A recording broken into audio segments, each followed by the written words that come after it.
From Topps comes the all-new digital card collecting app, free to download from iTunes or Google Play. Star Wars Card Trader. For the first time ever, collect and trade everything from legendary 1977 Star Wars cards to new cards featuring exclusive content from Star Wars Episode 7, The Force Awakens. All from the comfort of your mobile devices. Star Wars Card Trader. These are the cards you're looking for. Listening to Coffee with Kenobi, you are, with Dan Z and Corey Clubb, the podcast you're looking for. This is. Yes. For an entire generation, people have experienced Star Wars the only way it's been possible, on the TV screen. But if you've only seen it this way, you haven't seen it at all. This is the podcast you're looking for. We've been waiting for you. The force is strong here, even stronger than the coffee. At last! Where have you been? Welcome to Coffee with Kenobi. Here are your hosts, Dan Z and Corey Clubb. Hello, this is Dan Z, and welcome to show number 43 of Coffee with Kenobi, a Star Wars podcast that analyzes our favorite saga in a whole new way. With me is my good friend and co-host, Corey Clubb. Hello, everybody. As we all savor the excitement that is Force Friday, be sure to stay tuned to Coffee with Kenobi for the latest in-depth analysis, discussion, and interviews. You are all a huge part of the discussion, and we thank you. A special shout-out to Mediocre Jedi, Mike Audette, Neil Lowry, Dennis Keithley, Matt Moore, William Torres, Angela Souse, Chris Perlow, Graham Densham, Jesse, Eric Scrotch, Joel Welch, Sean Reed, and Adam Leonard for their contributions to Coffee with Kenobi Patreon page. We really appreciate it. Be sure to listen to our first ever coffee chat with Dennis Keithley as we discuss the hype and excitement surrounding each of the Star Wars films. By supporting our Patreon page, you too can win a coffee chat podcast of your own. Check out our webpage or the show notes for more information. In today's show, the Cantina Cast joins us for part one of our crossover event. Ike and Joao join us for a cup of coffee as we discuss our topic for show number 43, your most compelling and significant Star Wars moments. We love talking with the Cantina Cast and look forward to dissecting some of these classic moments. We also discuss the premiere of Season 2 of Rebels, Force Friday, the search for Disney Infinity figures, and introduce our topic for show number 44. And now, let's see what's brewing in the Star Wars universe this week. Oh, wait. This is interesting. You found something. I'm about to let everyone in on the secret. For our first news story, we have got confirmed news of the Rebels Season 2 premiere. It's going to be on October 14th, of course, on Disney XD. So this is really exciting. Corey, tell me what you thought when you heard this. Yeah, it's great because we're getting into another huge season of Rebels. Season 1 was a blast, and you got to see the premiere in Anaheim, and I did not, but it recently was debuted again on Disney Channel for folks over the summer. Kind of jump in, and I couldn't be more ecstatic. This is exciting because some of the clips we saw in Anaheim kind of teased us a little bit, was what to come. There is another teaser out there that I think came out this week that featured Ahsoka and the crew, and we've got that on our webpage there. Go check that out. But this is exciting because Season 1 was such a blockbuster season, and I didn't expect that. And this just, from what we know so far going into Season 2, just from knowing the new characters, getting to know the crew, getting to know the Empire and all that's going on there, and of course, the big one, Darth Vader. Yes, well said. Blockbuster indeed it was. And this, of course, is going to be 22 episodes for Season 2, which is great because we're going to get basically twice as much of Rebels, and that is never a bad thing. Also today, when we're recording this, Season 1 came out on Blu-ray and DVD, which is pretty slick. It's got all the 15 episodes and a bunch of bonus material, which we've talked about before. We discussed it. So we're excited. Rebels is back, which means you're going to see more Rebels reactions from us. And I know, as we, of course, have talked about a few times, Corey's very busy, but hopefully he'll join us for Rebels reactions whenever he can. I don't think I could stay away. I mean, I love the series itself. I'm sure I'll be on here and there poking my nose in all the business going on Rebels reactions. So check it out and let us know what you think. For our next news story, Dan and I have been counting down the days for Force Friday. Oh, man. When you say it, woo. I think we were texting tonight, and you texted me. You said, "I think you've got me more excited," and usually it's the other way around. Yeah, you're getting me more excited about things upcoming, and this is a big event. This is huge. Disney and Star Wars put together quite an event, a worldwide event, really, where folks can jump online and kind of experience it. Unboxings around the world as Force Friday kind of settles in there. But they did have a debut on StarWars.com for a Force Friday event guide. Some of the things they're kind of going on around the web, around some of the exclusive stores, Disney Store and Disney parks themselves. Quite the exclusives, Dan. Oh my goodness, what they are doing with this. I know there's been some people that have not been thrilled about it. In fact, there was a rather prolific article from a major website talking about how they don't like this unboxing thing, which you and I really haven't talked about it, but essentially on Wednesday, the week 2 days before Force Friday, they're taking some of the more popular YouTube channels based on the amount of views and downloads, and they are taking turns around the world, starting in Australia, ending at Lucasfilm in San Francisco, and they're just taking turns opening the new merchandise so people can see it live on Star Wars' YouTube page, and I think that is absolutely genius. Yeah, well, it gives a chance to showcase some of the stuff that's coming out. And, fans and folks are welcome to, obviously not get online and check that stuff out. I mean, you have to click to get to it, to be able to see it happen. But I think also it just shows the gravity of Star Wars fandom worldwide. It really is a global event. Think of any other franchise that would do this and actually get away with it. Marvel's pretty huge recently with all the films and such. But the merchandise isn't like... Right. I mean, it's cool. It's fun, but this has a whole other... it resonates in a much different way. It does, and as we communicate online, as folks engage in conversation about what's coming out and what's going on, they're just taking advantage of that, and I think it's pretty cool. I mean, I personally, are you going to tune in? I was just going to say, I personally don't think I'm going to tune in. I'm going to savor my own experiences for myself. Of course, Thursday night. So. Yes. Well, I'm the first one is going to be if you take the Australia time and change it to Central Time, United States, which is where we're located since we're in Illinois. I believe it's 3:30 on Wednesday, which is tomorrow, when they're going to unbox the first thing. So you're telling me that if I see the picture of the first official unboxing, you don't want me to send the picture to you? No, please don't. Okay, I will. Well, I respect that. Well, it's the thing is, I mean, we talked a lot about this too. This is a big event coming out. What we want to, because we want to be prepared. There's some certain kind of some preparedness to this. There is. You want to get your cash in hand and be able to get to the right store and get the right exclusive you want to get. And then, of course, not engaging into some of the spoilers out there. Folks are getting stuff early or posting pictures in their aisle. Some stores have put out stuff early.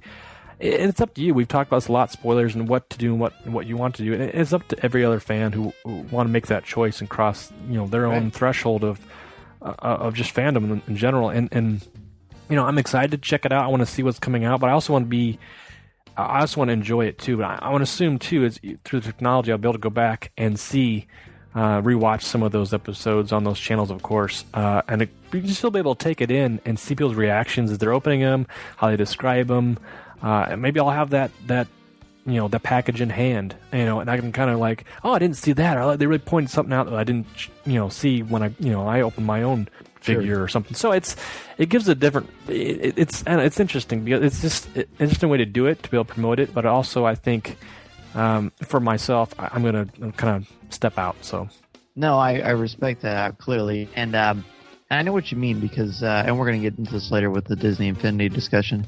But when I went searching on Sunday for Disney Infinity figures, I was out at Walmart. A local Walmart around here. There's a bunch of them around here. They're like Starbucks anymore. But I saw on the shelf the 15-inch figure of Kylo Ren and Captain Phasma. Yes. And I wasn't expecting to see that. And I'm going to talk about this now because by the time this show is released, it'll be Force Friday. And people will have seen this too. So it's not a spoiler by the time you're hearing this. But when I saw those images, I was so excited. I felt like it was 2005 and I was seeing Revenge of the Sith figures for the first time. I could not believe it. I took pictures. I sent them to you. I sent them around to other people I know who would be interested in that kind of thing. I was just through the moon because I wasn't expecting to see it. So what you're just essentially describing is you want to walk down to a toy aisle and see these things for the first time. And dude, it blew me away. I know it's going to blow you away too. So let's look at more specifically what the Force Friday guide is. It's available on StarWars.com. Amazon.com is going to have a bunch of exclusives. They're going to have a giveaway of the Star Wars Legendary Jedi Master Yoda collector thing. Have you seen this? It's like a figure of Yoda that moves around and is posable. I got to say, super creepy. It's a little strange. Really I mean, it looks like he's... if I came home with that, I don't know. I'd probably freak out. It's kind of cool. He looks like he's little... his face is a little... Chucky dressed up as Yoda. His face looks a little bit like statuesque, where he's staring at you. He's like follow you around the room if you're looking at him. You know, I don't know. It's odd. It's an odd expression on his face. Let's give it that. Interesting. Well, so I guess I'm not going to be going for that one. And hey, and if you do and you like it, let us know. Send us a review. We'd be happy to hear it, and we'd be happy to be to shown otherwise. That's good. Disney Store's got a lot of cool stuff going on. Times Square, Chicago and Michigan Avenue, which I wish I could go to, but I'll be teaching, and San Francisco. They're all going to have Force Friday Madness, special toys and collectibles, all kinds of cool stuff. The first 1,000 guests are going to get a free The Force Awakens D23 commemorative poster. Nothing wrong with that. What else we got going on here? Numerous events going on. R2 craft activity, Star Wars Storytime, Art of Drawing R2-D2, Free Tops Vintage Trading Card Giveaway. Nothing wrong with that. Woohoo! The Disney parks have, you mentioned this when we started talking about this, that Force Friday messenger bag. That is cool. Yeah, you mentioned that when we kind of clicked on the link earlier, and it's unique. It's something that's one of a kind. And that's what logo, Force Friday. Yeah, it's cool. But the thing is, like, they've never done a Force Friday. Somebody had a friend of mine at work had asked me about what's going on with this Friday thing. Is this like a Black Friday thing or something? I was like, no, it's like something they've never done before. This is, hopefully this is a tradition that carries through, the other films as well. Having a Force Friday before, a new film would be pretty cool. And items like this messenger bag and some of this other giveaway stuff. It's unique to the folks that are in those regions and can get those stores and grab that stuff up, and it just makes for a great experience. Right, it's cool. And while we're scrolling through this, I do want to correct myself earlier. The first unboxing is in Sydney, Australia. It's at 7:45 local time Australia, and I do know we have a lot of listeners down under, so they will certainly get excited about that. But for us, it's going to be 2:45 Pacific time, which is basically 4:45 Central Time, 5:45 Eastern Time. That's all on Wednesday, September 2nd. So tomorrow, the time we're recording this. So that's fun. Then it ends on Thursday, September 3rd at Lucasfilm, and that is at 8 in the morning Pacific Time. So very, very, very cool. And I want to give a shout out to Torpedo Ted and a lot of our listeners out there who, one of the things that's so great, and we talked about this before, is they say, hey, we're interested in this, and people go out and they help us out, and we do the PayPal thing and take care of them because that's the right thing to do. But it's really, really nice. So I don't know, man. I may put out the call to get this messenger bag. I'm not sure. What about you? I'll probably pass on it, but there's all kinds of stuff out there that is interesting and collectible. Like you mentioned, our good friend Torpedo Ted had snatched up one of those D23 exclusive posters, and I got it. You gave me the little handoff there the other day, and it is incredible. It's one of my favorite pieces right now. It's something I never thought I would get. Let's put it that way. People are critiquing that poster. How do you feel about that? Like saying it's not his best work, or Han Solo's proportion weird on the bottom. I don't see that at all. I'm not an artist, but I think it's beautiful. Drew Struzan has always been a favorite of mine. He's an incredible artist. If you get a chance, I don't know if it's still on Netflix. There's kind of like a biography on him and how he got started and how he got into Star Wars and all the other film pieces that he's done. He's an incredible talent. He's a true icon in film and Star Wars, and his work is iconic along with the films. So you don't have a problem with where Han Solo's placed? No. It's exactly where he wanted to put it. I mean, that's a good point. The way he wants to do it, I know that the images it's like arguing with where Shakespeare puts a comma. Exactly. Well, I mean, it is. I mean, how are you going to tell him, well, no, this has to be red or this has to be orange? I mean, there's certain things. Yes, there's images he's going off of. There's shots that they want to use, an organization they want to use. But as an artist, I believe they give him that leeway. They understand that. I think Lucasfilm and maybe J.J. Abrams is giving some art direction in some sense. But he's the artist. He knows that he's going to do a good job. He knows that he's going to do his best work. Now, is this the best piece he's ever done? I can't compare it to the other pieces. They're different pieces. They're different time frames. He was in a different mindset in those pieces as well. This is just another, blockbuster poster to put up with his catalog of gallery of work. So it's definitely something I had to have because I just really enjoy his work, and I knew it was something that thanks to Torpedo too. Exactly, and that's the thing. I was like, to reach out to fans and have the able technology to reach out to folks who were there and want to send stuff our way and be gracious enough to help us out. I think that's great. I think that's just the power of fandom right there. And he was kind enough to give me a couple of the vinyl missions because I love vinyl missions. I love Rebels, so I was hoping to get a Kanan and a Hera. I got 2 Heras, so not a terrible thing. I can always hunt online for eBay for Kanan, but at this current time of recording, he's a little pricey. So enough of that. We are going to save money for Force Friday, which again is you'll be hearing today if you're downloading it when we release this. Corey, let's talk about our specific plans as a show and as fans for Force Friday. What are we doing? Yeah, we got nailed down the time about 10 o'clock p.m. We're going to jump in the old Danmobile and truck on to our local Target. That's kind of the one we've centered on, just being local to us, and it seems to have good display. They've actually done a really good job of promoting Force Friday through some of the outlets they've had. So I feel like there's a good vibe there.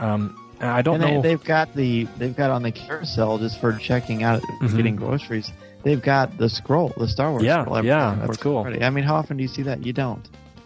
Yeah, it's the reason I'm there. Oh, go ahead. Well, I'm so excited. I'm very excited. I've thought about this all week. I'm calling this my Star Wars week. So I'm trying to post things. We'll get into that later on with some of the stuff we got already as far as Star Wars items. But having a plan has always been a case for me. I want to make sure I have everything in my ducks in a row, and like you mentioned, it's nervous. You kind of talked me down off the ledge a little bit of where I was like, I don't know if I can get in line. I'll be honest, this is my first reveal of this nature, going out in a midnight exclusive for anything really. I've never gone to the video game store and bought midnight video games when they release, or I've gone to movie releases, of course, but this is a different nature of this. Sure. It reminds me of a Black Friday or Thanksgiving. I've done that stuff before too, and it just doesn't sit with me right. It feels like it's a little bit grabby, if you will. I don't know how else to describe it. You think it's like the mid '80s and people are going for Cabbage Patch Kids? Yeah, I'd rather get my fingers stepped on. Yeah. No, you won't. This is my. I went for the one for episode 1 and 3. I've been to all kinds of midnight stuff for Harry Potter, for the films, of Star Wars, for merchandise, whatever. I live for this kind of thing. It's a lot of fun, and now I get to do it through the lens of Coffee with Kenobi and talk to other people. So, if you're in the Peoria area and you're going to go to the Target, you should send us a DM. But I guess I don't even know why I'm saying this, because by the time you download this, it will already have happened. But if you have a time machine, that's what you need to do. One of the reasons I narrowed down Target is because they have incredible coupons. If you spend $25, you get $10 off. If you spend $100, you get $25 off. So you can get $100 worth of merchandise for $75. That's a deal. That is a deal. And we talked about getting money together. I sent you a picture of my change bucket. That was so cool. Your family totally pitched in. It was cool. I talked to my wife about it, and we kind of, I had some money saved up and stuff like that. She's like, just grab all the change around the house, and I ended up coming up with some good numbers to be able to get some decent stuff. But you and I kind of talked about this before too. Whether you have $5 or you've got $500, it's about that experience and having that moment and purchasing something that's.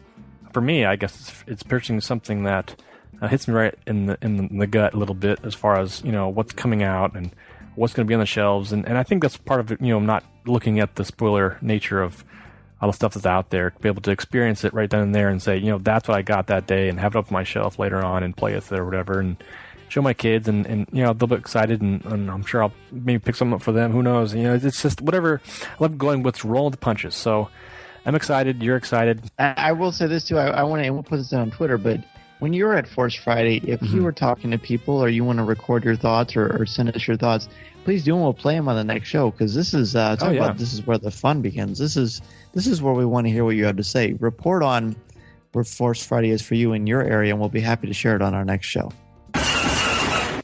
For our next news story, we want to talk about some appearances we've had recently on a couple of other podcasts. We were on Podcasting 101 and we were on Film Matters, both very different genres, both very different subjects. Of course, they centered around Star Wars, and they were a blast. Corey, what's the difference between these two? Yeah, Podcasting 101 was obviously talking about podcasting, the nature of the medium, getting into it, the experiences we've had so far, and just being co-hosts and reporting on Star Wars like we do, and anybody who's out there looking to get into podcasting, kind of the technical details or some of the things to bone up on a little bit. It's just some tips and tricks that we've learned along the way. Dan, we're not perfect by any means, and we constantly are upgrading our software and talking to other podcasters and collaborating with other folks. So, I mean, it's definitely a learning experience. We've got a little over 2 years under our belts, and we're still constantly learning things and like realizing things. Oh, we should do this next time or do that next time. So it's still moving parts and involved. But if you're interested in podcasting, go check it out. Tell us what you think and experience. And if by any means, I'm all about, if you've got an idea for a podcast, just do it. Just go, because you've got something special to say about your love and your interests. So be able to go out there and broadcast that. I'm all for it. Very cool. Yeah, and it's a great show because it was fun for us, because we talked about it's very behind the scenes of Coffee with Kenobi. What goes into producing the show and making the show and marketing it and all the fun stuff that is involved there. If you're interested at all in starting your own podcast, learning more about what we do, and we emphasize family first and friendship first, and I think that comes through well, so that was fun. So thank you again. That was so cool. We're also on Film Matters, which is a show which talks that they take different films and they talk about it through the lens of faith. And they dissect the films, and their second episode was about Star Wars. So they asked us on, and we're both not, we're not going to shy away from our faith and the fact that we're Christian. And it was fun to talk about. It was fun to combine two things that are very near and dear to us. So we had a great time with that. There will be links to these in the show notes, so feel free to check them out. And before we move on, Corey, anything you want to say about that one? Yeah, it was a different experience, and we've been on a couple other different podcasts, obviously around Star Wars. But these two were different because it was different subject matter, a different mindset, if you will. And we rarely talk about intimate things here on the show. We try to keep it all Star Wars, and of course the topics at hand. But it's a different angle to us. If you're interested in kind of know us a little bit more personality wise, what are the things that make us tick? Check those out and let us know what you think as far as the podcasts themselves and of course about us and what else we can do.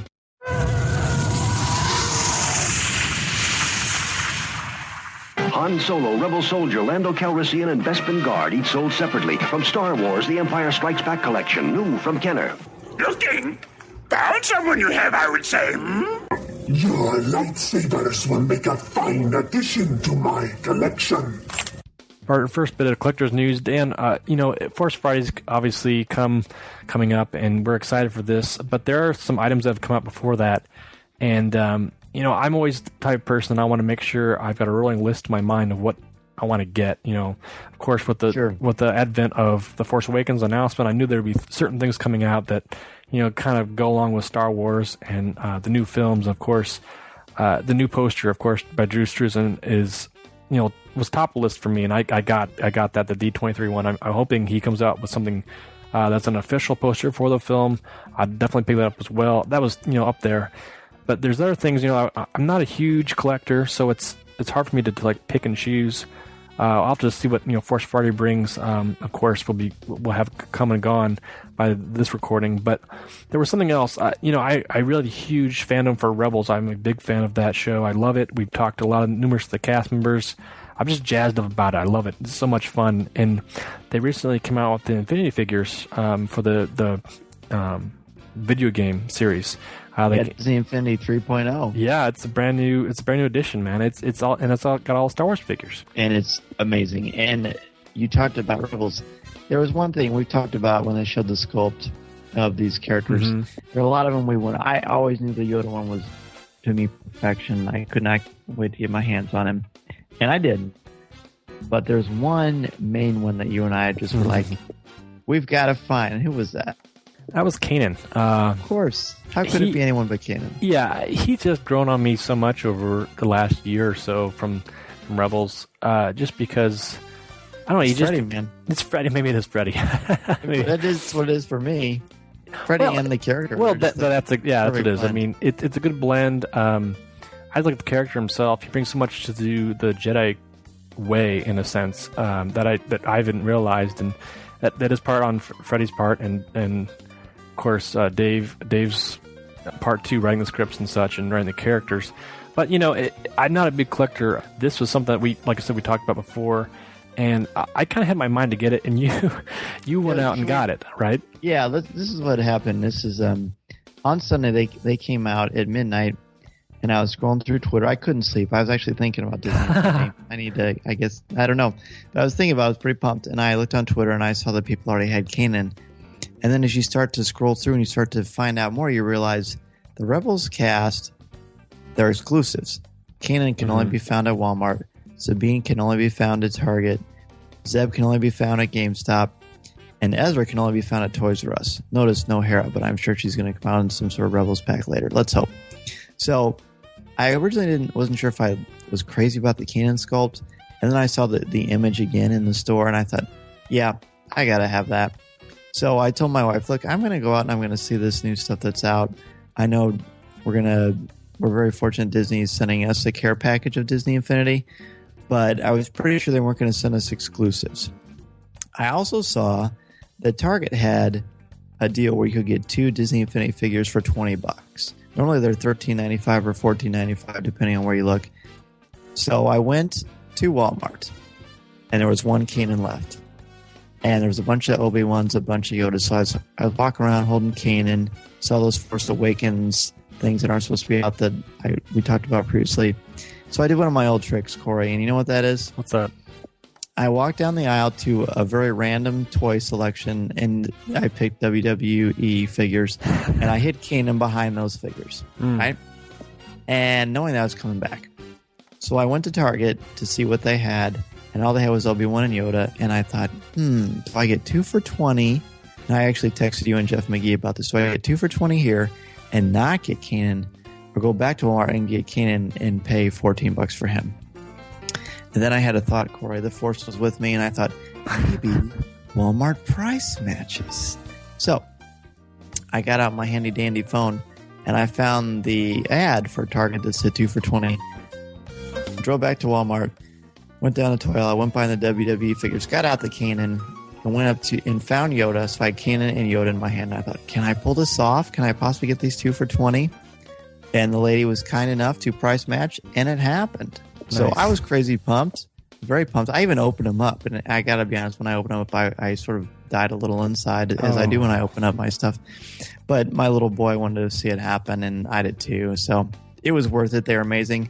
I sent pictures to you, and I'd like to think I helped to kind of light a spark in you. You did, because I was really on the edge of getting this figure because, like I said, the sculpt was great. I love the character himself. The thing is, I don't have the game, so I can't play the game with him. So I definitely want to get that now that I have got Kanan. But my experience was just that, Dan. Your little text and, of course, the pictures you sent were kind of a boost to jump in and take the dive and go see if I can find him. That was the other thing. I was like, I wonder if I can find him because it's been a couple days. And that's part of the fun, isn't it? Like, it is. He's rare. I gotta get him. I don't have a choice. Well, I'm also glad you told me that it was exclusive at Walmart. I didn't realize that. So I was able to get out and get that. So, You said you had a funny story about it. I did. So I went out to Walmart and was looking through figures, and there was 4 of them there. So I was like, okay, so he's here. And I picked him up and kind of like, you walk around the store with something you're not sure. You're kind of still debating. You're just holding on to it. So I did something you did. Walk down the toy aisle where they had the display of Star Wars figures. It was empty. Of course, I had the 12-inch Captain Phasma and then Kylo Ren. Which, can we talk about the stature of Captain Phasma for a second?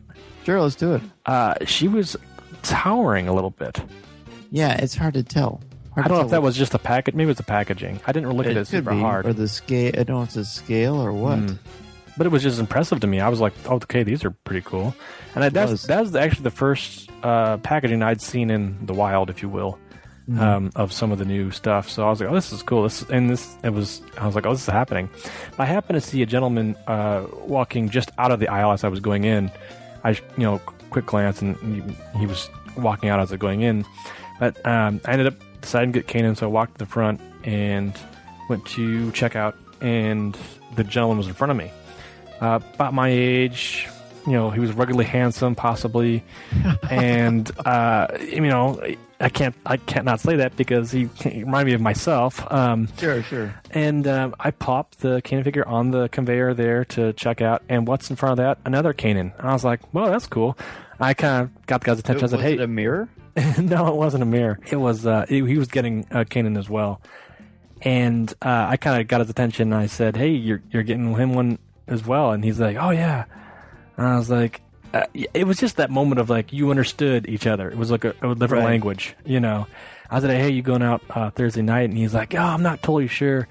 I don't know if I can do yet. I said, I'm definitely going with my buddy of mine, and we're gonna go check everything out just for the fun of it, just the experience.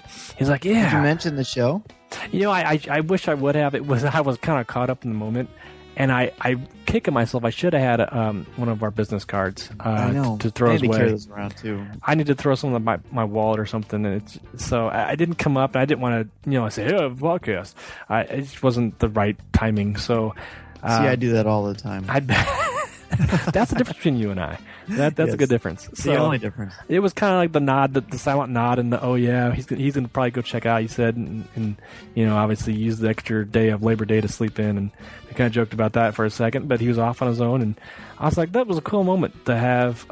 Just a small fraction of a second there, fans kind of, understood, the chase, or if you will, to get this figure. So it was cool, a lot of fun. From Topps, it's the all-new Star Wars Topps digital trading card app. You can collect, you can trade, find your favorite moments. Just incredible. And Corey, for Force Friday, all new cards for The Force Awakens, and we've seen them. Yeah, it's something cool. I was hoping they would do something exciting for the app itself. They've done a great job of putting out new sets. A lot of new things out there. If you guys haven't got a chance to check this app out, go check it out. There's all kinds of different characters. There's all kinds of different sets, whatever you like to go for them. There's exclusives. There's like countdown packs. There's that all new I Am where you can get sort of the front of like Vader and Stormtrooper and Yoda and all kinds of cool stuff. Are you going for that set? No, actually, I am not. I have to save my daily credits. You have to disseminate what you want and what you don't want, and I think that's cool. I mean, I think that's an interesting way to do it, because then if you don't get the cards you want by purchasing packs with the credits, you can trade, which is, I think, an awesome way to do stuff. I mean, if I'm looking for something, I can go on the little fan feed there and type in what I want, and a lot of folks out there are willing to trade as well. I mean, there's the kind of lingo you kind of got to get used to. But, once you got that down and you're trading cards and you're getting bonus points, and it's a lot of fun. And you and I have traded a lot of stuff. We kind of text back and forth and said, hey, we're looking for this. I love the classic card series. Oh, my gosh. They look great. They look so cool. But these Force Friday cards for The Force Awakens, stunning images of Kylo Ren and Finn and Poe. They're just fantastic. Poe Dameron. So check them out. Be sure to jump in on the excitement that is the Star Wars Topps digital trading card app, available right now on Google Play and iTunes.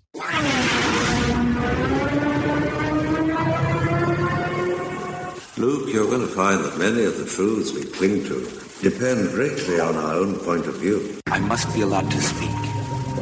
You've taken your first step into a larger world. Our topic for show number 43 is your most compelling and significant Star Wars moments. What quotes or scenes deserve the most analysis and reflection? This is your chance to provide your commentary on pivotal dialogue, plot points, or whatever inspires you to think more deeply about Star Wars. Joining us on this topic is the Cantina Cast. We'll join Mike and Joao for part 2 of this long overdue crossover. We had the privilege of appearing on episode 34, the infamous Christmas special, and we broadcast live with them at Celebration Anaheim. We always have a blast with our podcasting brothers, and this will be no exception. Welcome back, Mike and Joao.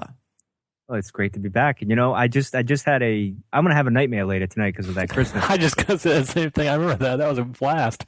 No, it was not a blast. I still cringe over that. And I think actually the holiday special George Lucas did was better than that thing that we did, Joa. And I completely blame Joa on that whole disaster. But thank you. It's good to be back. Yes, it's wonderful. We had such a... Joa, let's hear your voice. Hello there. There he is. We had such a fun time with you two in Anaheim. Didn't see you near as much as we would have liked, but anybody who was in Celebration knows what a crazy and wonderful experience that is. But we had a blast broadcasting with you two live, and it's just good to see our brothers face to face. So we're glad to be doing this again. Well, that was quite a trip, and like I said, like you said, Dan, it kind of like that was a little overwhelming for me because that was my first celebration, and it was like the second time I covered it on an event for like a media type of thing. But that was just, I don't know, there was just so much and so much to do, so many people to see. It was crazy. I'm surprised we actually even got to see you guys because it was just crazy at the time. But in any case, well, I actually just seeing you guys that first day, that was pretty cool. Yeah, right, it was a little weird. Right after the trailer, like we're looking up, we're on the stage, and then I look up and I see Mike and Joe smiling, and I just felt like we're home. Seriously, we're home. It was great. Yeah, it was weird though, because like I feel like and I've said this to Joe, and because it was the first time I met Joe, and that was pretty cool. Mm-hmm. But it's like there was no really awkwardness. It was kind of like, yeah, well, we've kind of know each other, so it wasn't weird. Like even when I saw you guys, I'm like, oh, hey, how you guys doing? It just didn't seem totally weird. Agree. Yeah, like it seemed like we'd been friends for ages. It seemed like to me. I agree. Well, gentlemen, as you know, we put a call out to our listeners, and we did some stuff on Twitter. And the task was essentially to find things that were compelling. And obviously on both of our shows, we like to dissect and analyze Star Wars through a critical lens. But this is an opportunity for people to give us specific things they'd like to hear us talk about and provide their feedback.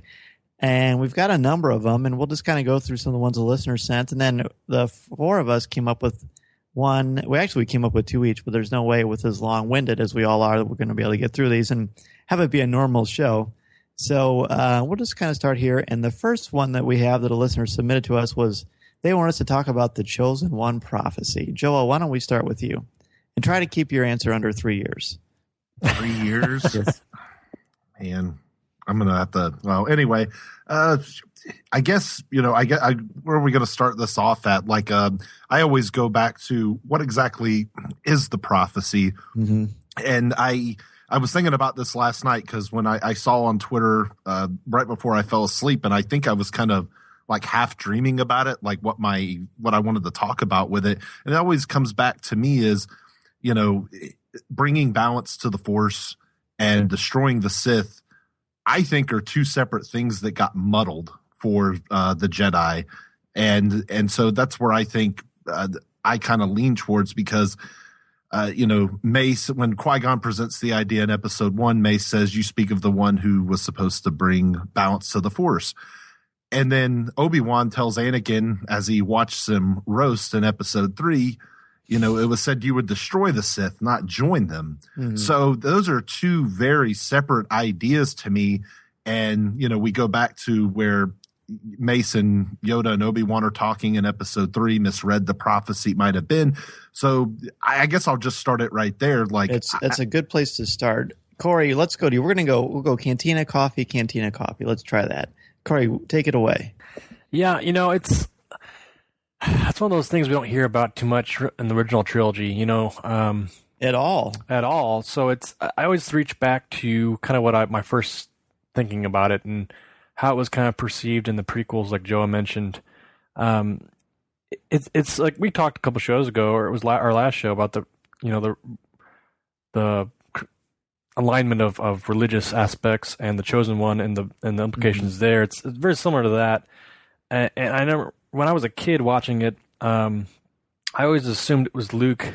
Of course, the original trilogy. So, as far as we've seen so far, 4, 5, and 6, it's kind of that Luke we assume Luke was that chosen one, but the prequels opened the door a little wider, obviously, and showed that Anakin's that one. And it's almost divine in a sense where it's, I don't know, it's so odd for me because the way it was told, where we get to see Vader later on, and then we see him growing up as Anakin. So it's hard to see that even in episode 1, like you mentioned, he's before the Jedi temple there, and trying to explain that he's the chosen one, or believe he's the chosen one.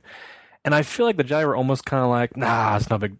There's no way this is the kid, the one. They're giving him flashcards and stuff. And I feel like that's almost like they don't believe him. They don't want to go along with it because they don't believe the prophecy themselves. Well, since when is looking at the outline of a cup on a screen make you a Jedi? Because if that's true, we're all in trouble. Mike, what do you think?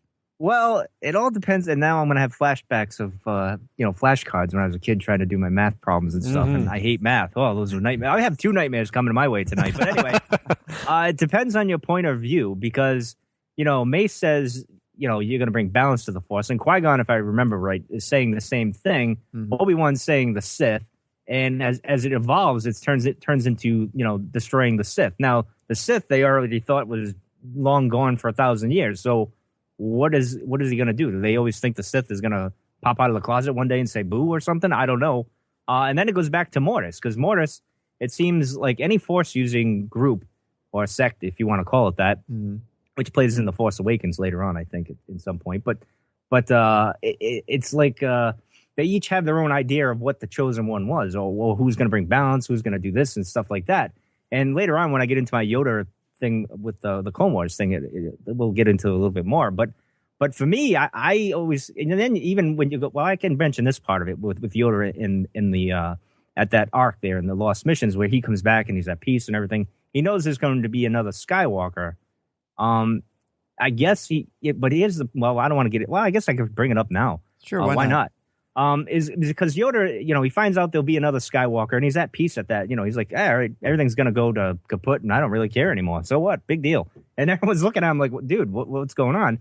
And he's like, well, there's another path, and there's going to be, in his mind, he didn't come out and say there'll be another Skywalker to bring balance or whatever, but, then you get to Empire Strikes Back, and he's trying to resistant to training Luke, too old, this, that, and the other thing, and he's holding out to, there is another chosen one. There's another, and originally we thought that was Leia, but maybe it isn't Leia. Maybe it's something that plays into The Force Awakens or something. I don't mean to go into that slippery slope with you there, Dan, but I'm just saying. You already slipped. I know a little bit. I just, tease a little bit. But the thing is, so what does it really mean at the end of the day? And we're all going to still scratch our heads because even George, I'll get a little critical here. He opened the door. He gave himself an out, as we like to say, as we did when we were doing our dissection of I think the chosen one, Joe. I don't know. We did so many things that who knows what it is, but I know we've talked about it where I said, well, he gave himself an out where, Mace says, Yoda says, misread the prophecy. It was. So maybe, and I personally, I think that's it. That's what happened. So then at the end of the day, you scratch your head. Well, is it Luke that's the chosen one, or is it someone? Yeah, go ahead, Dan. Go ahead. Take over, Dan. No problem. Here's the thing. The whole, obviously we all know as Star Wars historians and diehard fans that when that said, no, there is another, Lucas wasn't 100% sure of that. He just wanted to leave it open. And then the Leia thing evolved shortly thereafter that. So anything beyond that is redacted from a very critical, literal sense. Now, obviously, as a teacher of literature, I realize that there's more that can be done. And can we really paint this entire tapestry with one stroke without having all the information? Not really. We can say this. The Chosen One prophecy clearly states that he's going to bring balance to the Force and destroy the Sith. And he does. He gets rid of the Emperor. Case closed. So true, but evil didn't leave the galaxy in a way. No, well, that's not balance. If there's all good or all evil, that's not balance. But even if the Emperor's destroyed and the Sith are destroyed, essentially, because Vader's gone, now there's just one Jedi left. Or technically two, if you want to count, Leia. Mm-hmm. So that's still not balanced. That means there's more light now, which is always a problem. Because, maybe. Well, as we've discussed before, the Force, as I like to say, has its own mind, and no one has any free will or anything like that. And Joe gets mad at me because it's very disturbing. Sounds like nihilism, yeah. Yeah, he gets very upset about it. So, but here's the thing. There's always that balance. It's always shifting. So at one point, there's a lot of darkness, and then at another point, there's a lot of light. But you can't have too much of a good thing, so to speak. You got to have that balance. And now it seems after that happens, after the Emperor goes away and the Sith go away, it seems like, all right, there's a shift into the light, or it's in this limbo phase, which it's not a spoiler. I think we all kind of know, it's kind of this Cold War. All right, you go over here and I'm going to go over here, and we'll just keep it this way, and we'll call each other names now and then type of thing. But eventually something obviously awakens, and now we're going into this, survival of the fittest, I guess you could say. I don't know. What do you think? I think it's fascinating, and I also think that if there's going to be balance to get rid of Sith and Vader, that means that the pendulum had swung too much one direction.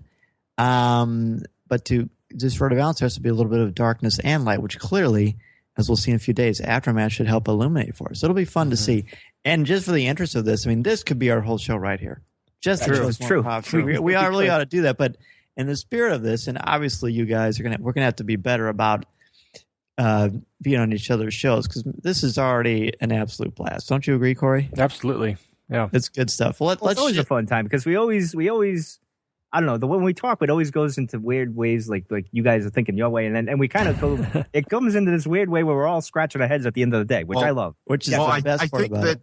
I think that our shows are more similar than maybe listeners out there realize because they're like, hey, those. I think me and Mike are a little bit more goofy and off the wall every once in a while. Not that you guys aren't entertaining. I'm not trying to say that. I'm just saying that it's a different dynamic when me and Mike get together than when you and Corey do it. But I think at the end of the day, the stuff that we like to talk about, I think is the same stuff. And I guess you could say, well, you're all talking about Star Wars, but not really, not from the same perspective. I think we're kind of all on the same little boat of that little niche of a Star Wars thing. And, sometimes me and Mike go off the rails and talk about other stuff, and, maybe something y'all don't necessarily do from time to time, which we'll get into on our show. but I think at the end of the day, what we really like to do is dissect and, cut the sternum open and really get in there and dig around and see what's going on. And, right. And speaking of sternums, but not at all. And I agree with you, by the way. Let's go to the opera scene. The opera scene to me is a poignant, beautiful scene while it's being enacted. And I think that Ian McDiarmid clearly could have gotten an Oscar nomination just for that scene alone for Best Supporting Actor. As you're seeing these amoebas and blobby things in the opera, almost like it's literally showing what birth is like through a microscope. It's like they're planting these seeds in Anakin's mind that are going to be cemented and change the course of the galaxy forever. You're talking about a gorgeous scene. And Mike, I'll just throw it to you. We'll go the opposite direction this time. What are your impressions of the opera scene? Well, it's funny because it's a great scene, and I loved it because, the Emperor's, I guess Sidious, we should say, is there, and he's feeding all these things, and just the way he does it is just it's awesome. And even Anakin, Hayden Christensen at the time, it was done very well. It's a very good scene between the two of them, but I always laugh because I'm saying, how do you not, and it goes even to the Jedi, how do you people not know that he's the bad guy? I don't understand how you cannot see this, but in any case. He does, but he doesn't. Yeah, well, he doesn't want to. Correct. You could point out like he's kind of figured it out, but then he's trying to figure out, well, do I need this guy? And should I go with his knowledge type of thing? You kind of get that hint that Anakin knows, and he just didn't really kind of let everyone else know until later on. And I don't know. It was a very interesting scene, and the way they go back and forth, and it was just a cool scene. What can I say about it? It was awesome. And plus, you had George Lucas, sitting out in front there when he runs into the thing. Yeah, the Papa, whatever, I forget his name is there. Smurf? But yeah, well, pretty much. He was the Smurf. But Corey, I know this is, yeah, go ahead, guys. Corey, what about you?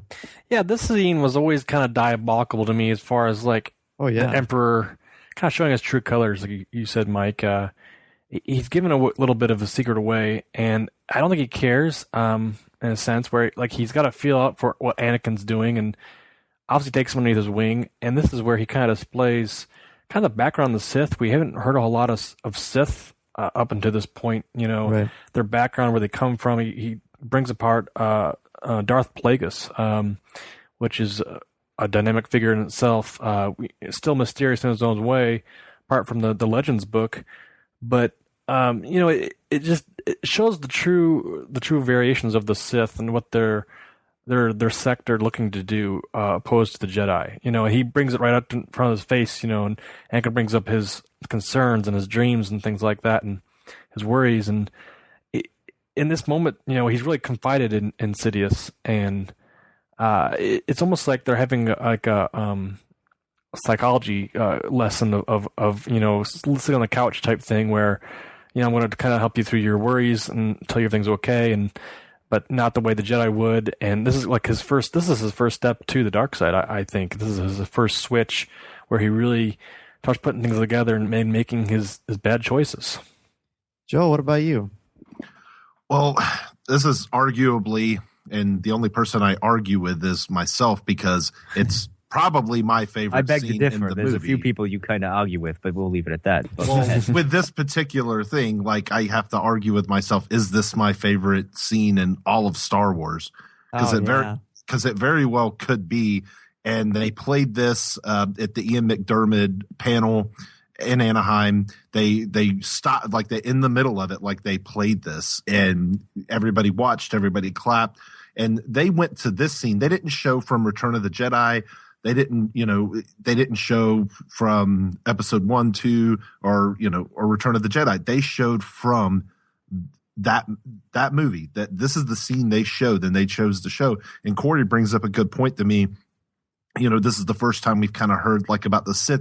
To me, it just speaks of lore, and I love it. And that's what I love. And me and Mike, we talk every day. We're texting, and he knows above all else, I love the lore, the little stuff that's going to make the movie and make the details and make the new movies even. It's just, I just love the lore aspect that Palpatine is speaking to him. And Plagueis is he's a cult favorite, basically, at this point.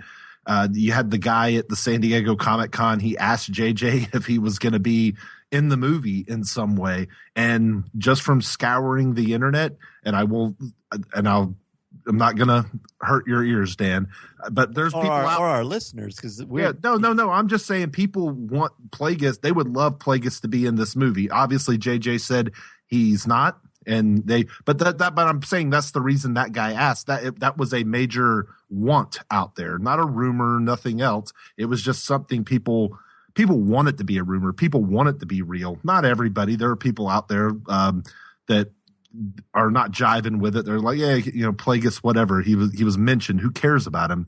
But there's a sect of fans out there that really are intrigued by this guy. So just hearing that name, and I always go back to it, and just the whole thing about the midichlorians and creating life. And then you have to go back to the creation of Anakin, and it opens up so many questions that we probably can't get into tonight, but I'll just throw it out there. I mean, just think about all the stuff he said. It's not just about him saving Padme. It's also about Anakin's possible creation on some level too. So I'll leave it at that. I like it. Again, this is another one that the four of us could just really run with, but let's go into Yoda and Obi-Wan's description of the Force. I'm thinking specifically of the classic original that Obi-Wan Kenobi tells Luke on his hut in Tatooine, and then Yoda talks about how life creates it and surrounds us. Let's go start with you, Corey, on this one. Sure, yeah. I mean, looking back to what Obi-Wan Kenobi says, it binds us, it flows through us type thing. And in that moment, I remember watching it, and I didn't understand the idea of the Force when I was younger. And now what we know about it through what we've seen through, all 6 films, plus Clone Wars, plus the Rebels show, we've seen so much other ambiguities of it. You mentioned the Yoda Chronicles, or not Yoda Chronicles, it was the season 7 Yoda missions. Yes, the Yoda missions. Yep. And I'm just going to mention it again. Yeah. So that just popped in my head is when you mentioned that, Mike, about how connected and also disconnected the Jedi are from the Force, how much they don't know, and even describing that to someone who doesn't know what the Force is at all. You have to take baby steps. I think that's what Obi-Wan Kenobi does to a young Luke. So it's like describing, how we breathe air to a young child or something like that. And of course, as we move into the 5 and 6 with Yoda, it's different because Luke's older. He's experienced some things. He knows of the Force. He used the Force to defeat the Death Star the first time around, and he knew that he felt it. It's that binding, that inner voice, if you will. So Yoda's can feel more. I think Yoda's a little more in tune, if you will, like you're dialing a radio station. So that's my thought.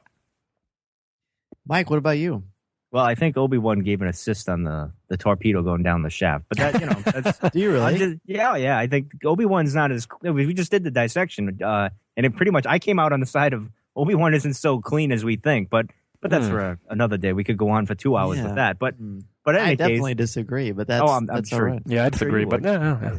No, I love Obi-Wan. Don't get me wrong. No, he's one of my favorite characters, but I'm just saying, one could look at it, Don't you think that would take away from Luke's potential? If there's divine intervention, why do you even need a Luke?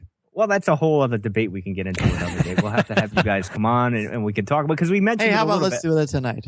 Well, we could. We'll have a 5-hour podcast, but. True.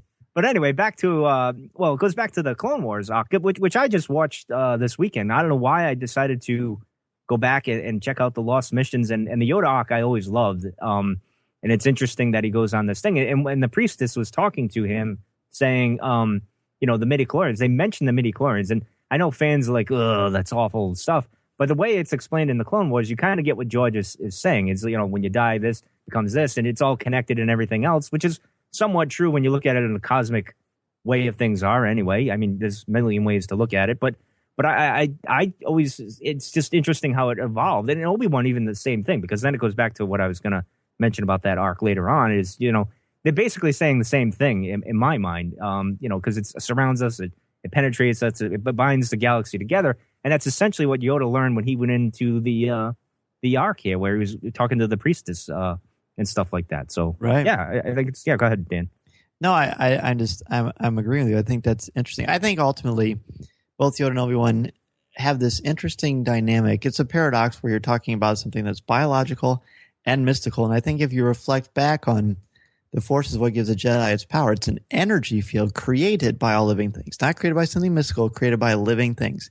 Therefore, that is the first sign of midichlorians, even though it's not mentioned for many, many, many years. And for further dissection of that, I refer to you Star Wars Insider issue 159 with an article written by Dan Zaire. Yeah, that talks about that. Sorry, I had to do that. I don't get to do that on our show, the ding that much, so I had to do it. Sorry.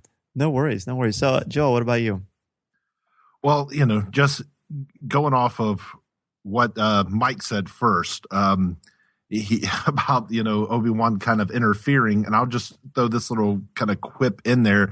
He does tell Luke in The Empire Strikes Back that I can't interfere if you decide to face Vader, which would shoot Mike's theory in the water. Well, not necessarily because why can't he? Maybe it's because he can't let Vader know that he still has a consciousness in the Force.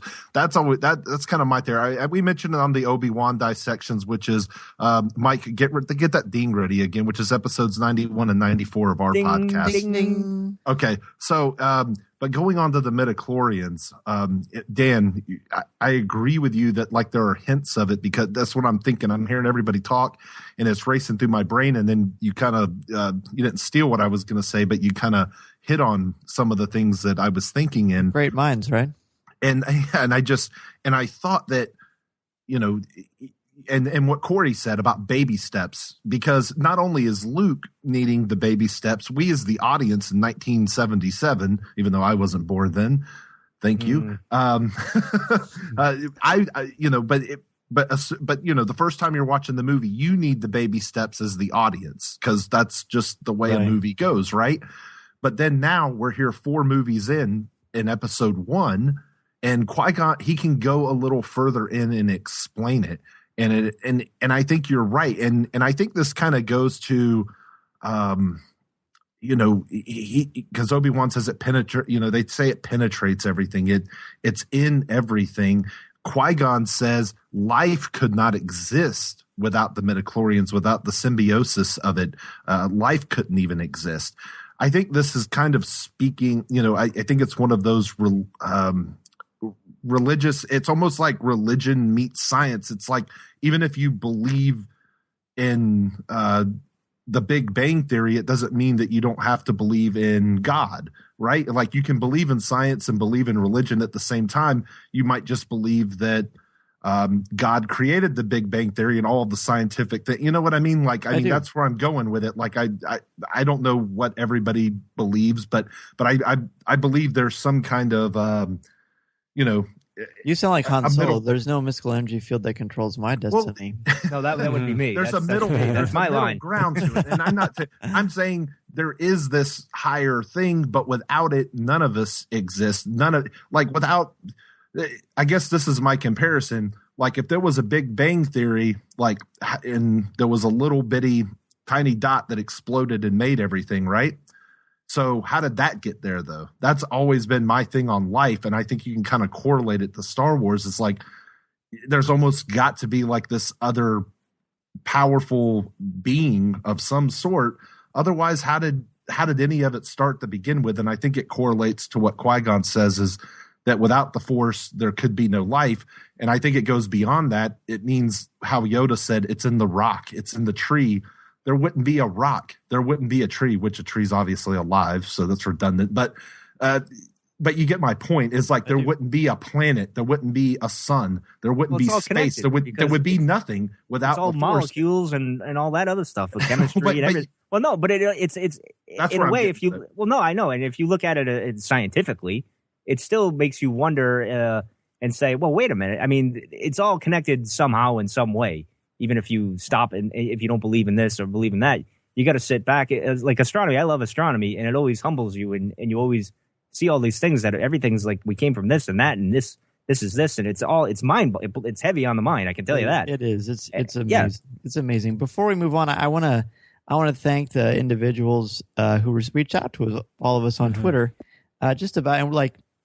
Corey just sent me a text. We've done 3 bullet points. We're 27 minutes in, so I don't think we're going to get through everything. I guess we're just going to have to all come on each other's show again in the future. I was a little disappointed. I was hoping we I know that's sad, but I was hoping we'd do the Ewoks thing. Oh, we'll get to that. We'll get to that real quick. We'll close out that. I want to thank Imperator Matt for bringing up the opera scene discussion. Mediocre Jedi want us to look at Yoda and Obi-Wan's descriptions of the Force. And then let's see, the other one we have is the Chosen One Prophecy, and that's from Jacob Ross. So thank you, everybody, for sending that in. Gary Rickelman sent us a really nice email, and one of the things he wanted us to look at was the Ewoks proclaiming 3PO as their god. Well, I know we're running out of time here, but let's see. Joe, why don't we start with you? Any thoughts on that particular scene? I guess here, maybe I'll set the scene for you. We'll all Mike and I and Corey will start chanting for you. Oh. I hate the Ewoks, by the way. I just throwing it out there. I really even when you were younger, you hated them. Yeah, they're just little teddy bears that need to be kicked. But anyway, really? Sorry. So how do you really use your divine intervention and get Mike to like the Ewoks? So tell me, what were you going to say, Joao? I guess. I mean, what could this come from, or did they have some kind of a statue? Obviously, they would have had to have seen some kind of a vision, or. It makes me think that was there some time in the past where a droid has come down and said, "Hey, I'm your superior." Like, was it IG-88 or something? Like because obviously he's a bounty hunter. He likes we've seen him in the Darth Vader comic series. So I don't know. Like, was there a droid who came down and proclaimed to be their divine master? I guess so. I mean, besides that, I guess I really don't have a take on it because they had to get the idea from somewhere, and they're a primitive species. So obviously, I think visual representation to them means an awful lot. So at some point, it's funny to think that they've obviously probably seen another droid, and he acted as their master until he got off the forest moon, I guess. Interesting. I always took it as, well, clearly they're all about nature and they don't know much about technology. They do know about the Imperials there, which clearly is technological in many aspects, but not gold. Gold and the yellow and the brightness is a reflection of light. Gold is obviously very expensive. I don't know what his actual consistency of his metal casing is, but I mean, it's clearly golden color. It reflects the light. So if there's any kind of religious things inside of the Ewoks, what there would have to be if they completely live through nature and they get things from above, they're going to be spiritually based. It makes sense that they would look at him as a god because they've never seen anything like him. So it's a bit different than what you are saying. But again, we have similar goals in mind, but different paths to take them, which is why I think these crossovers are so much fun. Mike, what about you? Well, I always thought it was interesting because, growing up, we thought, the Jedi was the religion. It was like that was the thing, and you didn't know what else the rebels really believed or the Imperials so much. Well, the Imperials were like, a secular society, a kind of industrial, that type of thing, the contrast, so to speak. But it was always funny that there was like another religion, like this is the first time like another way was introduced into the Holy Saga, and I thought that was awesome. And I'm like, oh, well, wait a minute, there's more to this world. That's what struck me is there's more like to this, and then you get exploring it a little bit more in the Clone Wars and stuff like that. But that's all I wanted to mention is that was it was a time when I was younger and you see you just think it's Jedi because you hear Tarkin say you're all that's left of that religion, blah blah blah. You're thinking, well, maybe it's not a very religious society or it's limited in what they believe or something like that. Because you hear even the rebels saying, well, maybe the Force be with you, type of thing. But you don't hear like the Imperials saying anything like that, like, the Emperor be with you or anything like that. So but to see like C-3PO, the most unlikely of all, get worshipped like that, it's just funny that they introduced a new god or a new type of religion. That's all I wanted to point out. And it's also fun, too, when you look at the interplay between he and Solo in Empire Strikes Back. It's a nice little juxtaposition and gives him a little bit of his, dignity back, as if he really needs it. I've always liked 3PO, especially in the original trilogy. He's not as favorable in the prequel trilogy, but that's a whole other show too. Corey, let's close out this topic with your thoughts. Yeah, just thinking about this whole scene, they obviously, start worshiping him and bowing before him. So they knew how, like you said, Joa, they have some kind of machination of what they're looking for. They're looking for a quote-unquote chosen one, if you bring it back around. The other thought that I had was, they are looking to, I guess, eat Han Solo and the others. I never thought about them as cannibals until recently. It's interesting because I don't know if they're eating them or cooking them or just outright roasting them just to get them out of their way. But they're powerful enough to capture some rebels. You said the Imperial force is on the ground there. They're working, so they know of these new beings that are in their territory. But one thing that sticks out to me is when Luke makes C-3PO levitate. That really kind of catches their eye. That idea of this being or this droid levitating or becoming something other than they've seen. They've seen flying machines, like say Imperials and things like that, but never seemingly just up and lift off in this way. So it does bring a very spiritual nature to it, and something that they had to realize themselves in a sense before they had to make different decisions to let them let Han and everybody go. So it's interesting. It's not something I had to think about too much, but it's a great question. Really quick, did you guys see floating around on social media the other day the theory of how Princess Leia got the new clothes that she wears in the Ewok village, that they were the clothes of somebody that the Ewoks had eaten before her? This was an awesome theory. And then I got the theory that Luke was roasting Darth Vader. He was making dinner for them. So that I don't know. It was just. I think I saw that the other day. But I'm going to say they're not cannibals because cannibals would mean they're eating each other. Thank you. So they kind of just going to say that they're just kind of like taking an opportunity of a big meat. I guess it's just like, hey, let's eat these people. They're always thinking with their stomachs. Exactly. That's Wookiees. That's Wookiees. Well, guys, as always, it's great to speak with you. This was so much fun. We've got literally everybody. We have a list of others that we want to talk about. There's more that we didn't even get a chance to bring up at all. So as we said earlier, it's just going to have to be another excuse to talk with our friends from the Cantina Cast. Not that we need one, because we just love talking to our podcasting brethren. So, gentlemen, tell us really quickly about what's coming up on your show in the next few weeks and how everybody can get in touch with you if they want to ask you a question or just say hello. Well, you guys are coming up on the part 2 of this discussion. Oh, yeah, I want to hear that one. Yeah, that'll be episode. You got exclusive access, Dan. There's going to be some spoilers in it for the episode. Like you're going to be spoiled because when you listen to it, you've already heard it, so it's going to be ruined for you. But yeah, I think we're going to be talking about like spoilers versus non-spoiler. It'll be a little debate, not too heated, I'm sure. And that'll be episode 95, and obviously Mike and I will do our thing as well on that one. In the future, man, it's just all looking forward to The Force Awakens and just keep breaking down Star Wars stuff. And you can find us on Facebook.com/The Cantina Cast, at The Cantina Cast on Twitter. Check out all our bloggers on www.thecantinacast.net. And we like reviews. I know you guys love reviews on iTunes. I bet we love them even more. So we could use a couple ourselves. So pretty much that's it. Sounds good. Mike, anything else to add to that?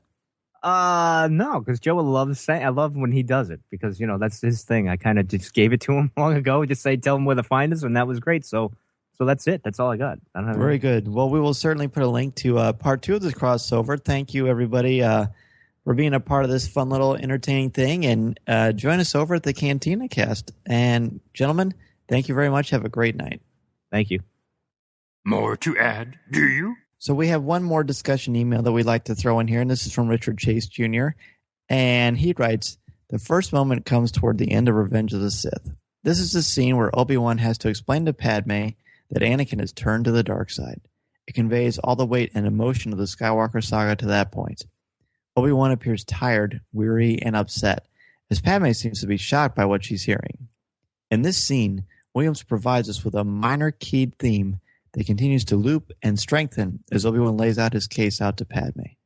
The scene then moves to a panning shot of the dead bodies in the control room in Mustafar. As you're left seeing the evil of Anakin Skywalker, the music crescendos and the scene ends with a shot of Anakin standing there with a tear rolling down his cheek. Nota bene, the Hayden Christensen haters never have anything to say about this scene. I'll only gloss over the details of the second scene because everybody knows it. It is the scene of the final lightsaber duel between Luke and Darth Vader. What I'd like to point out is the impact of Williams' music and how that scene has evolved for me. I was a child of the 80s and watched Star Wars on old, beaten-up VHS tapes. As a kid, that scene meant nothing more to me than Luke's defeat of Vader. As I grew older, I realized that he was flirting with the dark side and that he bested the Emperor as well by throwing his lightsaber away. It is only in the last 2 years as I've listened to the music behind the scenes more that I've come to realize that this scene means so much. Again, this scene is a culmination of all the weight of the Skywalker saga in one scene, magnified by the music. The men's choir music makes you realize that what you're seeing is actually tragic. This isn't a flirtation with the dark side or an epic battle alone, but a tragedy between father and son that we're witnessing. And all the way to the 6 films up to this point has come down to this very tragic moment. It leaves you breathless at the end. Richard, thank you. Very, very important, poignant points. The music is beautifully powerful. I mean, we've talked a lot about John Williams. Never can we fully do him justice because, well, we're not music majors for one thing. But you're so right. The way it happens. And I'm with you. When I watched the scene when I was younger, it was Luke defeating the bad guy, defeating Darth Vader finally. And it was good. Part of me didn't like it because it meant Star Wars was over at the time. But when you watch when you're older and you know more about it, it's really powerful. You're on the edge of your seat, and there's so much emotional gravitas to it. It truly is, and I want to speak to the Obi-Wan Kenobi scene with Padme there. Yeah, that too. I do remember that scene pretty brilliantly as far as it being acted and just knowing the ramifications of what was going to happen next. And it's funny because it almost happens similar, same timing point as a secondary scene he speaks about. It's that crescendo of a decision. Luke makes a decision and Anakin has made a decision.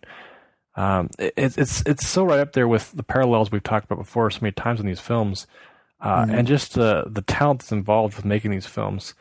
I think about that too, and I think about the friendship between Kenobi and Padme, and that I tend to forget about that sometimes. That they too are friends through all this war, and of course, them both having dealings with Anakin and knowing kind of what he's going through, and the sadness involved. It's something that it makes a great story. It makes great characters as well. So very well done, Richard. I appreciate it.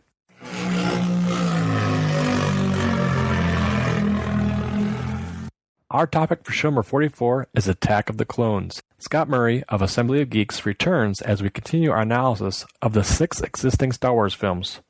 What are some of the more powerful moments in Episode 2? What particular themes or motifs speak to you? How would you feel about Anakin and Padme's growing relationship? And how about the characters introduced?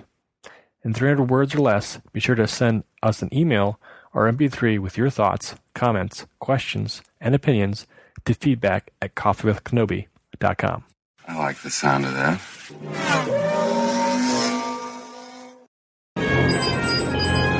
Echo 3 to Echo 7. Ano, buddy, do you read me? I saw part of the message. I seem to have found it.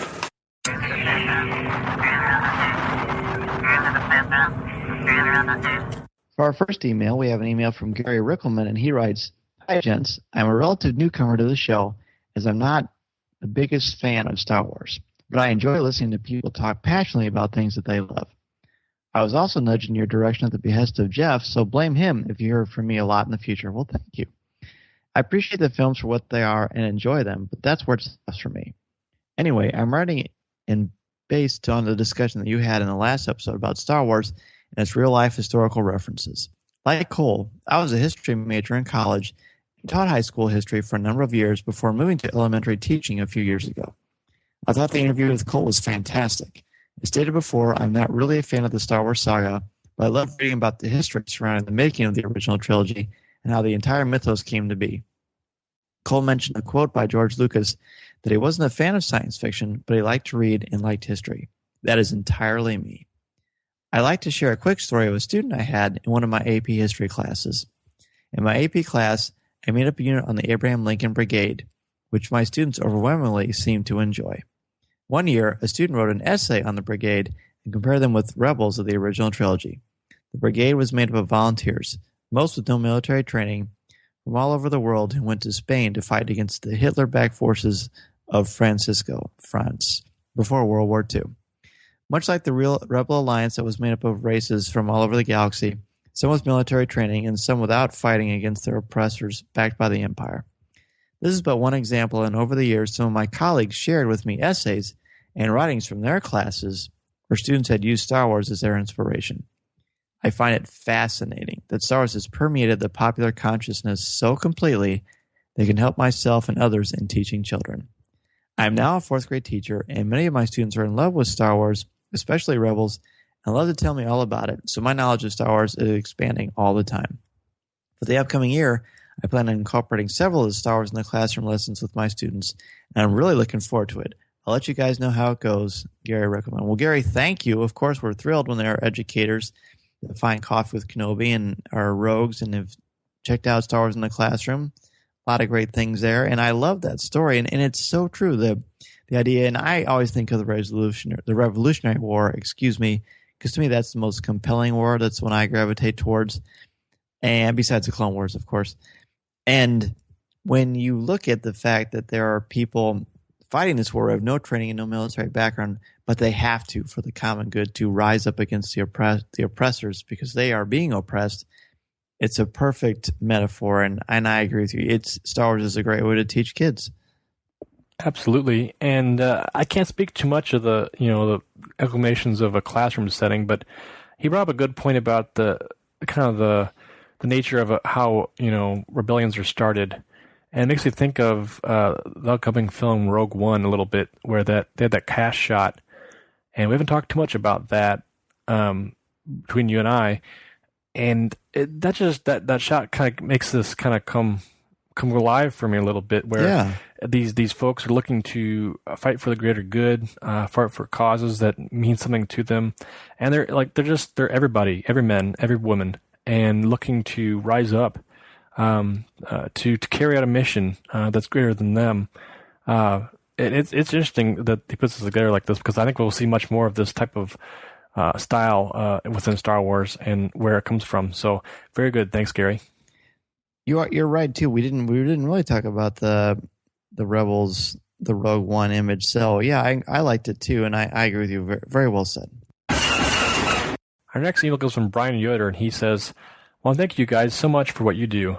I just listened today to your podcast for the first time. Stumbled across your podcast via the Twitterverse. I also followed Dr. Amy Sturgis and saw that you retweeted info about her upcoming class through Mythgard Institute, and happily found myself at Coffee with Kenobi. That, and I was drawn to your high midichlorian count. It's off the charts. A couple Clone Wars, the Yoda arc, was what caught my attention. You recorded it in September of last year with Jason Ward. As I'm a big fan of the Clone Wars, but really don't have any local here to discuss with. Listening to you guys go in depth was all that I love about podcasting. A virtual couch where I get to listen to people I feel like I'm already friends with go through a subject I love with a fresh take. Thank you again, and you've gained a regular listener, Brian Yoder." Well, thanks, Brian, so much. We have so many folks that kind of stumble upon us a little bit, and I love hearing from everybody. It's great that you found us. Thank you very much. And looking back to that Yoda arc, that was a interesting thing because it was new at the time. Netflix had debuted that, and it was something that we had never seen. So it was kind of like what we are getting here in a few months, something that's fresh and new, a new take on classic characters in Star Wars mythos. So we loved it. Like we talk about all the time, Dan. We love to sit around like we're in a coffee shop and just talk Star Wars, talk potentials, talk ideas, talk stories. So this is right up there with that. Thanks, Brian. Yeah, it's like the ultimate thing you'd want someone to say that they feel like they're sitting around chatting with you, which is exactly what we envision. So yes, thank you very much.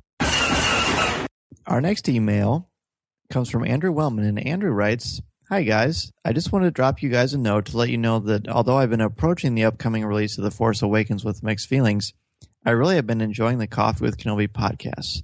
For many years, up until a few months ago, I'd gotten off the whole Star Wars internet fandom thing for no better reason than the endless Lucas bashing and whining from the prequel and special edition haters. For me, essentially, that managed to suck all the joy out of the franchise. Yes, I enjoy the prequels and always have, but because of this, other Star Wars fans, I'm expected to defend them? Why, I'm not sure. Although I have a hunch that taking the points spewed by many whenever the name of George Lucas comes up are really more of an attempt to fit in with the, quote, cool, end quote, fanboys than anything else. More often than not, their critical deconstruction of any of the three prequels generally boils down to the declaration that it sucked, it was stupid, it was horrible, and it was terrible. After not having seen any of the 6 films in probably at least 5 years, my wife and I watched all 6 films over the course of 6 nights, starting with Phantom Menace and ending with Jedi. And I was shocked at how much I was affected by the story as a whole. Yes, even the prequels. I'm one of those codgers that saw Star Wars projected on the big screen in 1977, and frankly, I find the prequels, besides each, standing as enjoyable as the other films. They enhance when they take away from the original trilogy. I started to feel sketchy about the whole Disney thing back when the announcement was made that essentially slapped an asterisk on the entire EU. While I wasn't bothered so much by the idea that characters such as Thrawn and Mara Jade suddenly no longer counted, it did indicate to me that while the prequels seemed to be aimed at the Star Wars fans, they kept the franchise alive throughout the 1990s by their support. These new films will be aiming for the lowest common denominator, explicitly designed to please the so-called, quote, fans of the Star Wars that despise the prequels, despise the EU, despise the Ewoks, and despise George Lucas. And if so, these new films are not designed to please me. This may seem like an odd comparison, but the best George Lucas analogy I can think of is Bob Dylan. And I read this earlier, Corey, and this is a pretty cool comparison. Back to the email. Early in his career, Dylan somehow managed to become something of a cultural focal point. And it was at that moment that people stopped suddenly wanting to listen to the music he was making and instead wanted him to make the music they wanted him to make, to write music about things that they felt he should be writing about, and they become upset with him when he did neither. Indeed, he had the gall to actually evolve as a musician. I know I'm being horribly cynical, but while the prequels weren't perfect, I enjoyed them for what they were. And the one thing they certainly provided was the idiosyncratic vision of George Lucas. Frankly, I don't know if I can get all that enthusiastic about a Star Wars without the impact of Lucas. If I'm expecting anything from The Force Awakens, I'm expecting yet another in a seamlessly endless string of brainless, low, common denominator, big budget, action, superhero, science fiction, comic book flicks that have come out in the past 5 to 10 years. Maybe I'm entertained by them, maybe I'm not. But very few of them manage to remain in my long-term memory. From what I've seen of Abrams' work, logic, story, and character aren't as much a major concern as his fan service, meta commentary, and creative marketing. I enjoyed Star Trek Into Darkness when I saw it for the first time in a theater in 3D, but I tried to watch the DVD again a few months later. It was like rewatching a magic act after learning how the magician accomplished each of his tricks. There's nothing really of substance left to enjoy. That said, I'm fully prepared to eat crow if I wind up enjoying The Force Awakens. We shall see. But forgetting all that, the real reason I'm emailing is to let you know how much I completely enjoy the podcast that I've heard. Obviously, as I've only started listening within the past couple of months, I'm still trying to catch up. I'm on episode 36. But I can't even begin to tell you how many things I've heard that I've enjoyed. There's also some of the amazing guests that you've managed to dig up, and I'm looking forward to getting caught up. In the meantime, thanks to the podcast. You guys sound like the kind of people with whom I like to see The Force Awakens with. And that's from Andrew Willman. Well, thank you, Andrew. That's very, very kind of you, and we'd love to see it with you, too. We'd love to see it with all of our listeners, because then we can have these conversations like the things you brought to the table, Andrew. And there's a lot here, and he apologizes repeatedly for being cynical, and I don't blame him. It sounds like, Andrew, you were very much in the thralls of when there's all that negativity, and that's hard. When Star Wars is an escape, you don't really want things negative and constantly being bashed, because, you know, that's your thing, and it's hard. You know what I mean?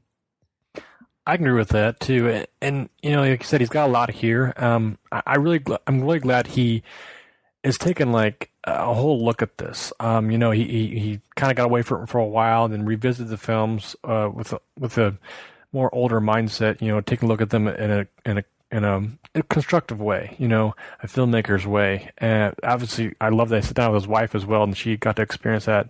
Yeah, that's very cool.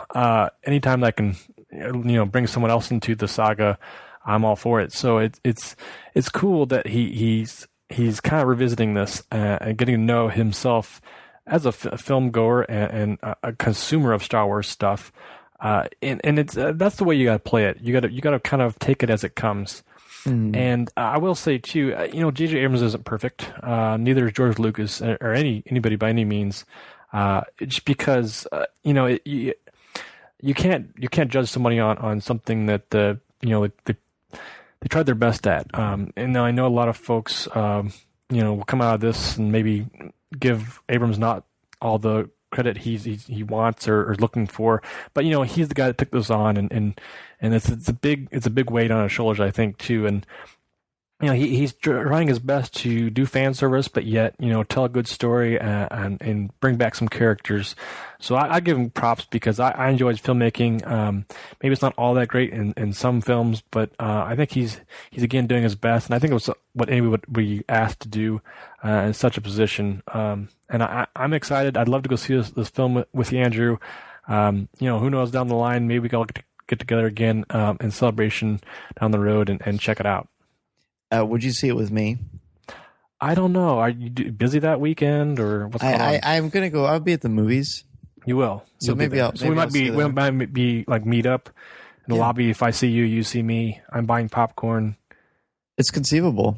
If we just happen to see each other, I guess we'll check it out. Sure. Maybe I'll shake your hand and ask you how you're doing cordially. We could sit across the room from each other.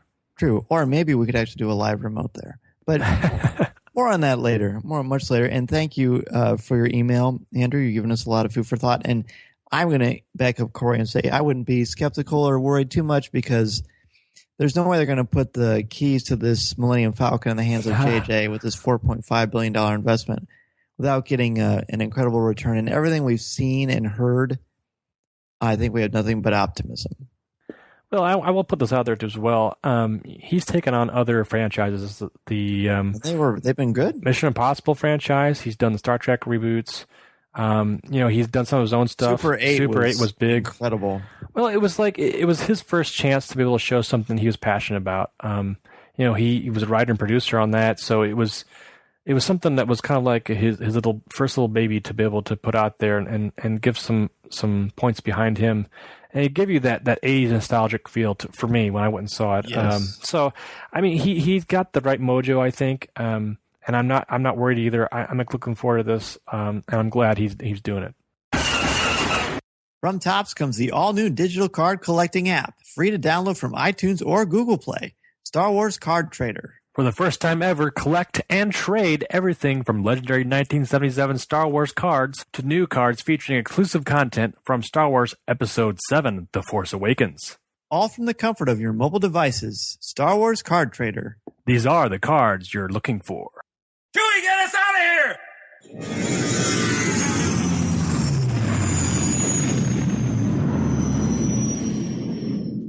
If you would like to respond to our question of the show, have a comment, or just want to say hello, send us an email or MP3 at feedback@coffeewithkenobi.com.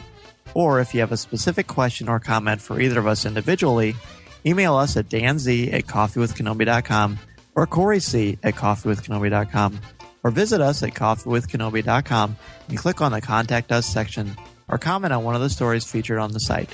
If you enjoy the show, please write a review in iTunes or Stitcher. You can also like the show on Facebook at facebook.com/coffeewithkenobi, as well as keep up to date at our Twitter feed at Coffee with Kenobi. You can also find us on Tumblr at coffeewithkenobi.tumblr.com. If you enjoy the jazz music, the album is Eye to Eye by Steve Torok. Give the evacuation code signal. That's it for show number 43 of Coffee with Kenobi. A huge thank you to Mike and Joao for joining us for part 1 of our crossover event with the Cantina Cast, and for sharing their insights with us. Be sure to check out the Cantina Casts and subscribe to their show. A huge thank you to Mediocre Jedi, Mike Audette, Neil Lowry, Dennis Keithley, Matt Moore, Lillian Torres, Angela Sals, Chris Perlow, Graham Desham, and Jesse for their contributions to Coffee with Kenobi Patreon page. We really appreciate it. If you want other ways to support our show, be sure to check out our Amazon and Fandango affiliate links on our website. Thanks to Rob of the Bearded Trio, our media specialist Lisa, our Coffee with Kenobi bloggers, and to everyone who contributed to this show, and to all of you out there who listen to and email Coffee with Kenobi each and every week. Don't forget to send us your comments, questions, and opinions on the topic for show number 44, Attack of the Clones. This is the podcast you're looking for. This podcast is not endorsed by the Walt Disney Company or Lucasfilm Limited. It is intended for entertainment and informational purposes only. The official Star Wars website can be found at www.starwars.com. Star Wars, all names, sounds, and any other Star Wars-related items are registered trademarks and or copyrights of Disney and their respective trademark and copyright holders. All original content of this podcast is the intellectual property of Coffee with Kenobi unless otherwise indicated. There's no one here. Move along. Move along.